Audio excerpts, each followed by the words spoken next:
আজকে আমি একটু সবাইকে কথা বলতে চাই। অনেকের হয়তো আমার কথাটা ভালো লাগবে না বা খারাপ লাগবে, তার হয়তো বা গায়ে লাগতে পারে বা কারোর হয়তো আমার কথা মতের বিরোধী হইতে পারে, কিন্তু আমি বলতে চাই। কথাটা হচ্ছে, একটা হিন্দু মানুষকে যেভাবে পুরাই মারছে বাংলাদেশের মানুষ, এটা কোনোভাবেই কি আমাদের ইসলাম ধর্মে বলছে? হ্যাঁ, হয়তোবা হত্যা করতে বলছে, কিন্তু তাদের তাদের নিয়মেই পুরায় মারছে তাকে। তা অতগুলো মানুষের মধ্যে উলঙ্গ করে বিচ্ছিরি অবস্থা করে তাকে মারছে। এটা কখনো কোনোভাবে সম্ভব? ইসলামের ধর্মের মধ্যেই সম্ভব। ইসলাম নাকি শান্তির ধর্ম। যদি শান্তির ধর্ম হয় তাহলে একটা মানুষকে শান্তভাবে শান্তি দিয়ে আর ভালোবেসে বুঝাইয়া বলা যাইতো যে ভাইয়া এটা বলবেন না, বা এটা বলা অন্যায়, এটা খারাপ।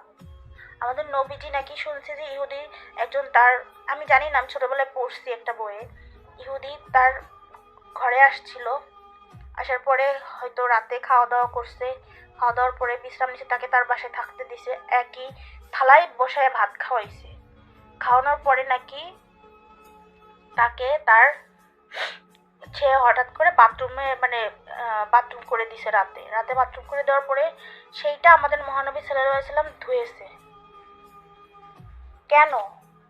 তারপরে সেই ব্যক্তি ফেরত এসে সে ভয়ে পালাই চলে গেছে সকালবেলা, যে হয়তো আমাকে কিছু বলবে বা বকবে, কিছু একটা হবে, এই জন্য সে ভয়ে পলাই চলে গেছে। কিন্তু যাওয়ার পরে যখন সে ফিরে আসে, ফিরে আসার পরে যখন আয়সা দেখে যে নবীজি তার কাপড় ধুয়ে দিচ্ছে, দেখে তারপরে আস্তে আস্তে আরো কিছু গল্প আছে, বাট আমি অতটা ভুলে গেছি হয়তো, কিন্তু আমি বলতেছি, এটা হয়তো অনেকেই জানেন। তারপরে সে ওই কাপড় ধোয়া দেখে তাকে বলতেছে আমাকে ক্ষমা করে দিবেন, একটা জিনিস রেখে গেছিল এটা নেওয়ার জন্য, মেবি এরকম কিছু।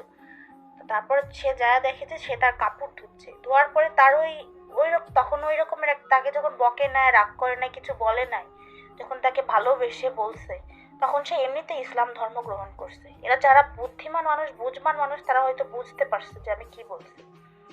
তখন সে ইসলাম ধর্ম গ্রহণ করলো, সেই ইহুদি থেকে মুসলিম হয়ে গেল। কেন? মানুষের ব্যবহারে, মুসলিমের ব্যবহারে, ব্যবহার থেকে তার সে নিজে ইচ্ছা করে মুসলিম হয়ে গেল। আর এখানে করলোটা কি বাংলাদেশের মানুষ? আর বাংলাদেশের মানুষের কথা আমি বাদ দিলাম, এখানে দেখবেন বেশিরভাগ মানুষ, হিন্দুদের পূজা হইলে মুসলিমরা কি যায় না?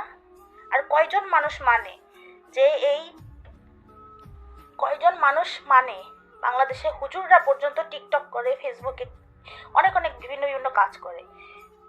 সব হুজুর না, কিছু কিছু হুজুর করে। করে কিনা আমি, আপনারা জানেন কিনা জানি না, কিন্তু আমি কিছু কিছু দেখছি।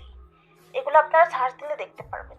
কিন্তু তার মধ্যে যদি এত কিছু আইন, তারপর ধর্ষক, ছোট ছোট 2-3 বছর